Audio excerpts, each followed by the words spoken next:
Dear listeners, a new day and a new story to discuss. Today, I'm going to tell you a story that interests me. Listen and write down what you think about this situation. I'm interested in your opinions. You ever feel like your life's a building, sturdy and proud, only to discover it's one sledgehammer swing from collapse?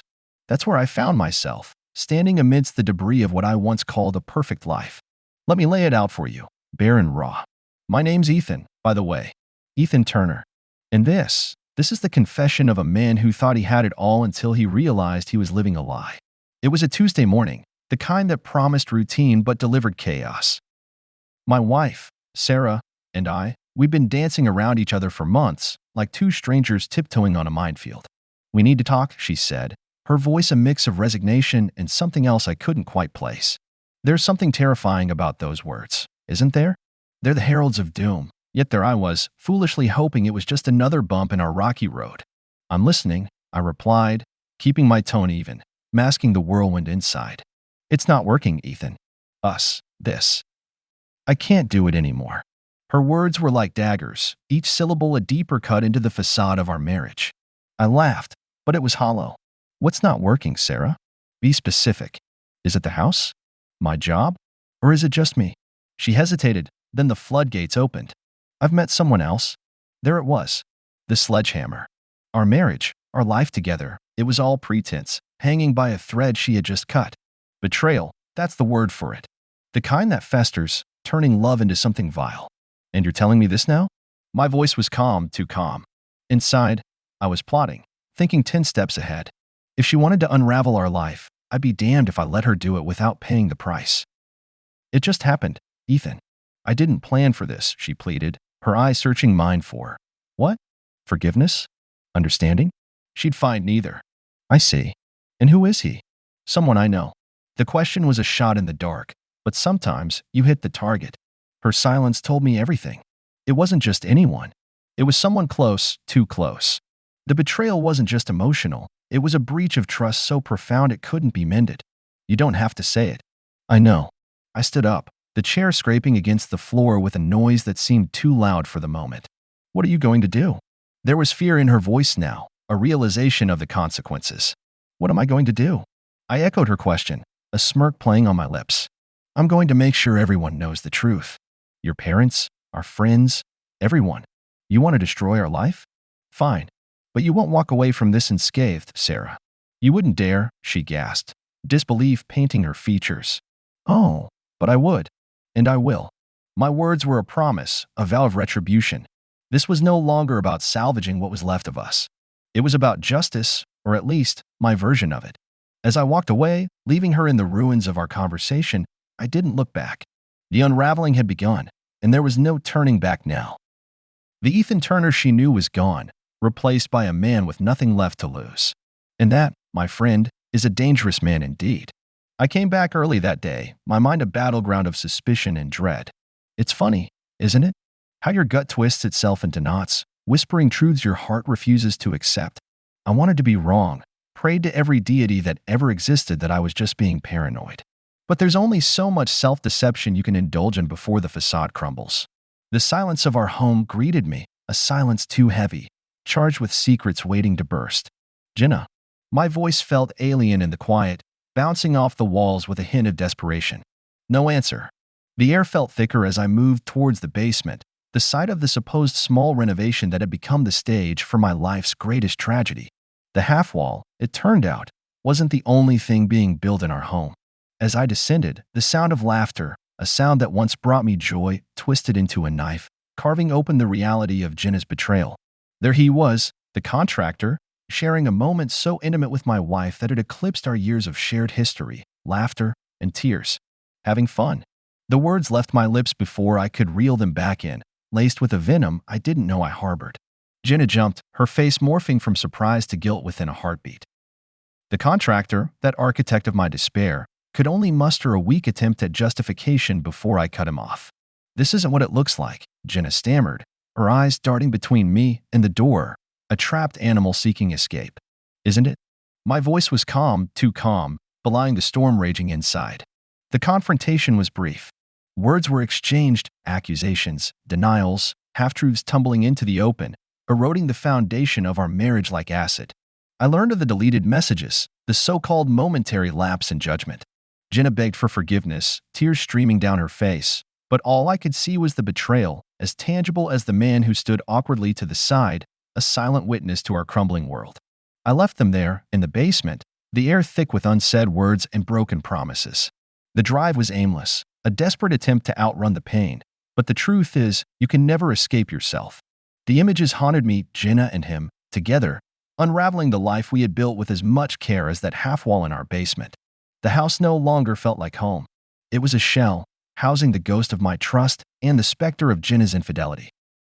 That night, the silence was a cruel companion, whispering the bitter truth into the dark. The life I knew, the woman I loved, was gone. And in its place, a chasm, wide and insurmountable, yawned open, threatening to swallow me whole. Betrayal, I discovered, isn't just an act. It's an aftermath, a relentless storm that leaves nothing but wreckage in its wake. And as I sat there, amidst the ruins of my marriage, a resolve took root within me, a resolve cold, hard, and unforgiving. Jenna had made her choice, and now it was time to make mine. It's a peculiar feeling, gearing up to confront the person who shared your bed, your dreams, your life. The air between us was now a gulf filled with the icy winds of betrayal. Jenna sat across from me at our kitchen table, a battleground for a war neither of us wanted, but were both enlisted in by her actions. "I need the truth, Jenna," I started, my voice steady but my hands betraying me with their tremor. All of it. Her eyes, once the windows to her soul, were now shuttered, guarded. I saw the calculation there, the weighing of truths and lies. She hesitated, then the dam broke. Words poured out, a confession, a plea, a tangled web of justifications. "I was lonely," she whispered, a refrain as old as time but cutting deeply nonetheless. "You were always so absorbed in your work, and he was just there, listening. Such a simple act, yet in our silence, it had become the currency of intimacy she sought elsewhere. "I never meant for it to go this far," she continued, tears streaming down her face. Yet, for every tear she shed, a piece of my empathy withered. "It was just a kiss at first." Her voice trailed off, lost in the chasm between us. "Just a kiss," I echoed, the words bitter on my tongue. And then, her silence spoke volumes, each moment stretching into an eternity of heartbreak and disbelief. The person I had pledged my life to, shared secrets with, and built dreams alongside had become a stranger, cloaked in betrayal. I rose from the table, the chair scraping against the floor like the final note of a symphony of sorrow. "I can't do this, Jenna. I can't look at you without seeing." I couldn't finish the sentence, the image is too raw, too vivid. She reached out, a desperate attempt to bridge the distance that had sprawled between us. "Please, I'll do anything to make this right." Anything. The word hung in the air, mocking. Was there truly anything that could undo the hurt, rewind the clock to a time before deceit crept into our bed? "I need space," I said, the words as much a surprise to me as they were to her. Space to think, to decide what comes next. As I walked away, the weight of our shared history, of love and of pain, bore down on me. The confrontation, meant to be a moment of truth, had laid bare the vast, uncharted territory of hurt and resentment we now inhabited. In seeking the truth, I had hoped for closure, for a path to redemption. Instead, I found myself standing at the edge of an abyss, peering into the darkness of a future without Jenna. The confrontation was over, but the battle for healing, for understanding, for moving forward, was just beginning. In the quiet that followed the storm, I found myself navigating through the debris of our shattered life. Jenna's confession lingered in the air, a specter haunting the hollows of our home. I wandered through our shared spaces, each corner a testament to a love now tarnished by betrayal. The aftermath is a strange limbo. You find yourself caught between the past shadows and the uncertain light of an unwritten future. I couldn't shake the images, the words, the revelations that had unfolded in our kitchen. It felt like the walls themselves were closing in, whispering secrets I wished to unhear. Sleep evaded me. I found solace in the night's embrace, where the darkness mirrored the turmoil within. My mind replayed our confrontation, each word a lash, leaving marks no one could see. "I need space," I had said. Space to breathe, to think, to escape the gravity of our broken vows. Yet, here I was, suffocating under the weight of solitude. The days blurred, each one a mirror of the last. Jenna reached out, her messages a mix of apologies, pleas, and promises of change. But words, once my solace, now felt like empty vessels. How do you measure sincerity? How do you trust again when trust itself has been the casualty? I sought refuge in routine, in the mindless tasks that demanded nothing but physical presence. Yet, in the silence of activity, my mind waged wars, battles between heart and reason, love and hurt, forgiveness and retribution. The house, once a sanctuary, became a prison. Each room echoed with memories, with ghosts of laughter and love now soured. I realized that the physical space I craved was not enough. It was the emotional distance I needed, a gulf to separate me from the pain, to shield me from the vulnerability that love demanded. One evening, as the sun dipped below the horizon, painting the sky with strokes of fire and regret, I made a decision. It was not born out of anger, nor was it a knee-jerk reaction to the hurt that gnawed at my soul. It was a choice, deliberate and considered, born from the realization that some fractures run too deep for mending. "I can't do this," I finally replied to one of Jenna's messages. The words felt heavy, final, as if in sending them, I was closing a door we could never reopen. "We need to talk about what comes next." Not a plea, but a statement, marking the beginning of the end. The aftermath of betrayal is a landscape littered with questions. What could have been done differently? Where did we go wrong? Can love ever truly be rebuilt from the ruins of trust? As I pondered these in the solitude of our fractured existence, I understood that the path to healing was not a road we could walk together. In seeking space, I found clarity. Not the clarity of forgiveness or the promise of reconciliation, but the stark realization that some things, once broken, can never be whole again. The aftermath was not just a period of grief, it was a crucible forging a new understanding of myself, of love, and of the impermanence of happiness. As I prepared for the conversation that would undoubtedly seal the fate of our marriage, I couldn't help but mourn the future we would never have, the plans and dreams now just ashes in the wind. Yet, amidst the ruins, I also found a flicker of hope for peace, for healing, and for a new beginning, even if it meant walking away from the life I once knew. In the aftermath, the world seemed quieter, my thoughts louder. There's something about the stillness of the morning that invites reflection, a sobering clarity that pierces the veil of night's ambiguity. I found myself at the kitchen table again, the very tableau of our confrontation, but this time, I was alone with my thoughts, Jenna absent, a space between us that was both literal and metaphorical. I mulled over the years, sifting through the detritus of our shared life, seeking nuggets of truth among the rubble of disillusionment. Was it all a lie? I wondered, or were there moments of genuine affection, of love, untainted by the shadow of betrayal? It's a peculiar thing, the mind's penchant for nostalgia, how it glosses over the scars to idolize the past. I replayed our last conversation over and over, each iteration revealing layers of emotion I hadn't realized were there. Jenna's pleas for forgiveness, her declarations of regret, they were sincere.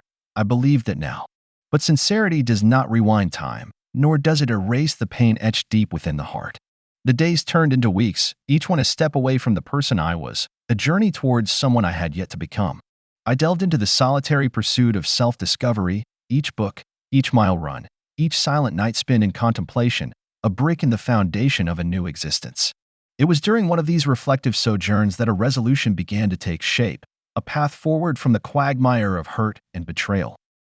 Forgiveness, I realized, was not a gift to Jenna, but a salve for my soul, a release from the chains of anger and resentment that bound me to the past. "I forgive you," I whispered to the empty room, the words of benediction, a release. It wasn't an absolution of her actions, nor a forgetting of the pain, but an acknowledgement that to hold onto the bitterness was to deny myself peace. The decision to part ways was mutual, a conversation filled with tears, regrets, but also an understanding that some chapters must end for new ones to begin. We spoke of practicalities with a civility born of shared history, each agreement, each signature, a step towards closure. In the solitude that followed, I found solace in the realization that life, much like the seasons, is a cycle of death and rebirth. The person I was had been irrevocably changed, shaped by the fire of betrayal, but from those ashes, a stronger, wiser self emerged. As I stand on the precipice of this new beginning, I look back not with anger, but with a gratitude for the lessons learned, the strength found in vulnerability, and the courage to move forward. The road ahead is uncharted, fraught with uncertainties, but I walk it with a heart unburdened by the past, as open to the possibilities of tomorrow.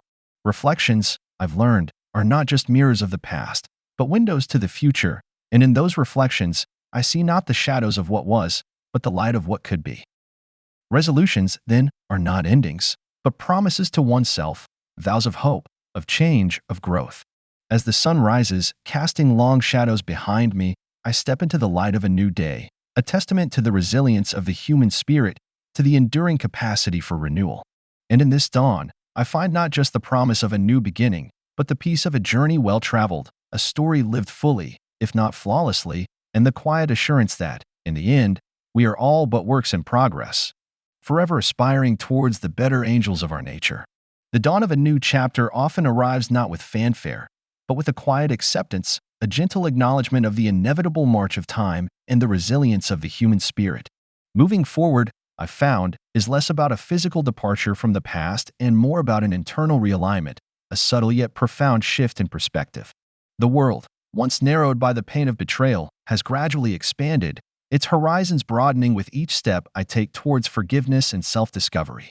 It's a peculiar journey. Moving forward, it demands a navigation through the murky waters of the heart, a reconciliation of the person I was with the person I am becoming.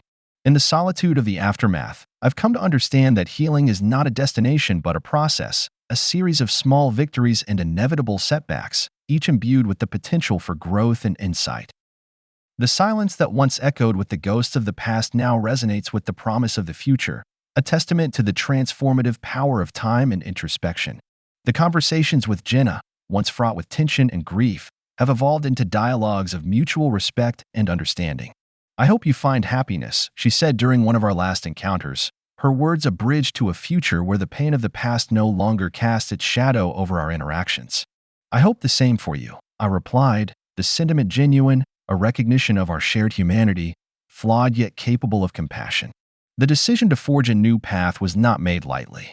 It was born from countless hours of reflection, from the realization that moving forward meant embracing the unknown, stepping into a future unencumbered by the chains of resentment and regret.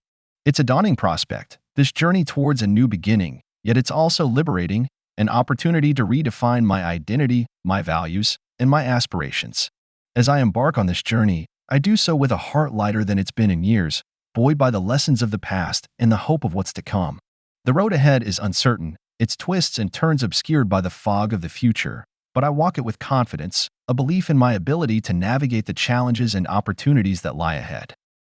In the quiet moments of reflection, I often find myself contemplating the nature of happiness, of fulfillment, of peace.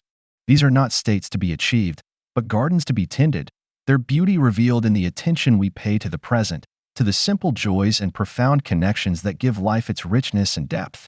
Moving forward, then, is not just about leaving the past behind, but about carrying forward the wisdom gained through adversity, the strength forged in the fires of trial, and the compassion discovered in the depths of sorrow.